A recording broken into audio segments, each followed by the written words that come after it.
Monster cloud అంటే ఏమిటి అన్నది తెలుసుకోవాలి. అచ్చమైన తెలుగులో అనుసంధించాలి అంటే రాక్షస మేఘం అని చెప్పాలి.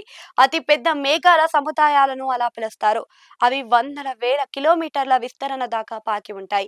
వాటిని భయంకరమైన మేఘాల దండుగా కూడా పేర్కొనవచ్చు. ఇవి కనుక మేఘ విస్ఫోటనం చెందితే కనుక ఆకస్మిక వరదలతో నగరాలు జల దిగ్బంధనంలో చిక్కుకుపోతాయి. భారీ నష్టమే వాటిల్లుతుంది. ప్రస్తుతం మాన్స్టర్ క్లౌడ్ అన్నది బంగాళాఖాతం నుండి దూసుకొస్తుంది. వాతావరణ నిపుణులు కూడా చెబుతున్నారు.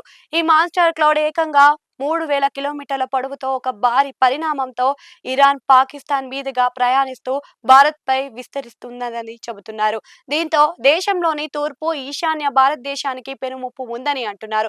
ఈ మాన్స్టర్ క్లౌడ్ వల్ల ఒడిశా, పశ్చిమ బెంగాల్, జార్ఖండ్, సిక్కిం, మేఘాలయ వంటి రాష్ట్రాలకు ఆకస్మిక వరదలు, మేఘ విస్ఫోటనాలు, తీవ్రమైన మేఘాలు, ఉరుములతో కూడిన తుఫానులు ప్రమాదం పొంచి ఉందని వాతావరణ నిపుణులు హెచ్చరిస్తున్నారు. ఇక ఈ రాక్షస మేఘం బంగాళాఖాతంలో 3000 కిలోమీటర్ల పొడవైన భారీ మేఘ వలయంగా మారిందని వాతావరణ అధికారులు చెబుతున్నారు.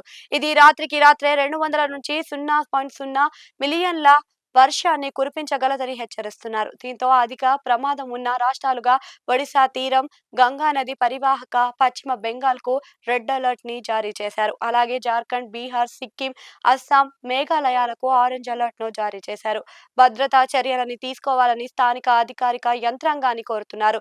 ఈ బీభత్సమైన తుఫాను సమయంలో ప్రజలు ఇళ్లల్లోనే ఉండాలని, అలాగే నీరు నిలిచే ప్రాంతాలకు దూరంగా ఉండాలని ఐఎండీ కోరింది. ఇక దీని ప్రభావంతో ఆంధ్రప్రదేశ్, ఛత్తీస్గఢ్, తూర్పు ఉత్తరప్రదేశ్ లో చెదురుముదురుగా భారీ వర్షాలు కురిసే అవకాశం ఉందని ఐఎండీ పేర్కొంది. ఈ నెల 21 తేదీ వరకు అప్రమత్తంగా ఉండాలని సూచించింది. ఇంతకీ ఈ రాక్షస మేఘం ఏ విధంగా రూపొందుతుంది అంటే బంగాళాఖాతంలో నీరు 31 డిగ్రీలకు సెల్సియస్ వరకు వేడెక్కుతుంది. దాంతో పాటు దానికి అరేబియా సముద్రం బలమైన గాలులు తోడవడంతో వందలాది మేఘాలు కలిసిపోయి ఒక భారీ శక్తిగా మారాయని అంటున్నారు. గతంలో ఈ తరహా రాక్షస మేఘాల సమూహం వలనే 2013 కేదార్నాథ్ లో పెను విపత్తు సంభవించింది అని గుర్తు చేస్తున్నారు. అంతేకాదు మహానగరాలను సైతం ఆకస్మిక వరదలతో ముంచెత్తే విధానం ఈ భారీ మేఘాల సముదాయం పనిచేస్తుంది అని అంటున్నారు. ఇదిలా ఉంటే కీలకమైన అంశాలు తుఫాను తీవ్రతను పెంచుతున్నాయని వాతావరణ నిపుణులు చెబుతున్నారు.